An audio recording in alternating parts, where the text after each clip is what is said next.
Hey guys, so what I wanted to do with this video was just approach kind of the hip, knee, ankle pain that we've been getting while running. Okay, it's obviously really difficult to get an exact cause without assessing you, but what I imagine is going on is if you're not getting any pain when you're walking around, then obviously the load that you're putting through your ankles, your knees, your hips when you're running is what's causing the pain. So there's got to be some issue in terms of the force transfer from when your foot hits the ground going up the leg. So obviously when you run, your foot hits the ground, the weight gets then distributed through the ankle, through the calf, through the knee, into the hip, into the lower back. So if one of those muscles or joints isn't doing enough work, then what happens is the other areas have to do too much. Okay, so if for example your hamstring wasn't sort of doing its job, a lot of the time the quadriceps might do too much and you'll end up getting knee pain and things like that. Okay, we get it a lot with hips, lower backs, ankles, everything. Okay, what I've tried to do is just put it into a bit of a drawing. Okay, I'm not the best artist, but if you can see here, I don't know if this is backwards or forwards, I'm not really sure. This is the ideal situation. Okay, so these are just rough figures. Hips doing about 25%, quads doing about 25, hamstrings 25, calf 25. Okay, so every time you run, the weight and the force is distributed evenly. Okay, if you're getting, for example, ankle pain when you're running, or sort of calf, ankle, it probably means that this is doing too much. Okay, so it might be doing 40% of the work. Okay, it's only designed to do 25. Okay, but because that's doing 40% of the work, the hamstrings, for example, might only be doing 15, the quad might only be doing 15, and then the hip is doing 30. Okay, so you can see that the hip is being overloaded a little bit because it should be doing 25, but it's actually doing 30. The calf and ankle is being overloaded quite a lot. Okay, I hope that kind of makes sense. Like I said, obviously it's difficult to tell you exactly what's going on just because I haven't sort of assessed you, but the main thing that I'm interested in is that you're not getting the pain when you're walking around. So that means you're walking loads, you're putting through your knee, your hips, your ankles, you're not getting any pain. So when you're running, you put a lot more force through there, obviously.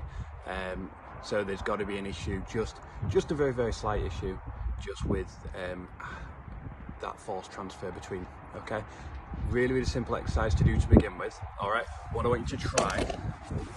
The whiteboard's just fallen over and nearly hit the camera.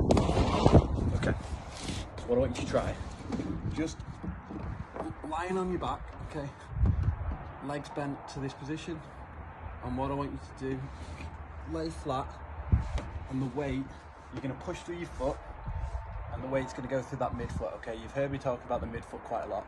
The weight's going to be pushed through there.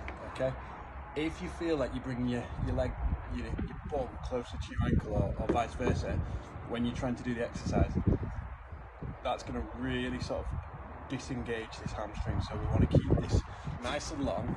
Okay, so you're here and you're going to push just one foot at a time. You're going to push through that midfoot.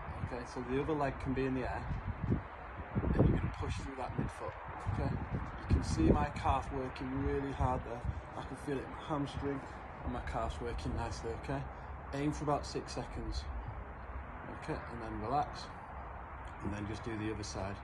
So again, straighten one leg out. So you can see straight away, because I've got that injury on my left leg, I'm wanting to bend. So I'm wanting to bring my hips closer to my ankle, just to do it because I've got that injury.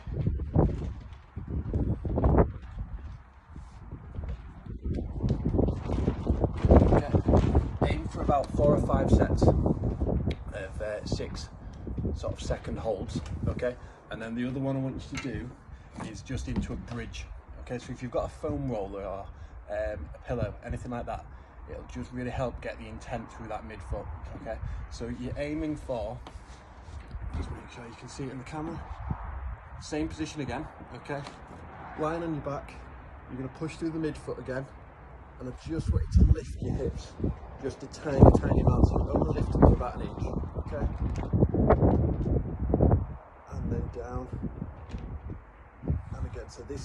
really get your hips in as well, hamstrings working, calf working. Okay, if you can put your foot on a foam roller, the intent has to go through your midfoot, because if you put it through the heel, the foam roller is going to roll away.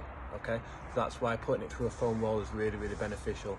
Okay, in terms of the foot pain as well, Kat, I know you'd sort of talked about ongoing foot pain.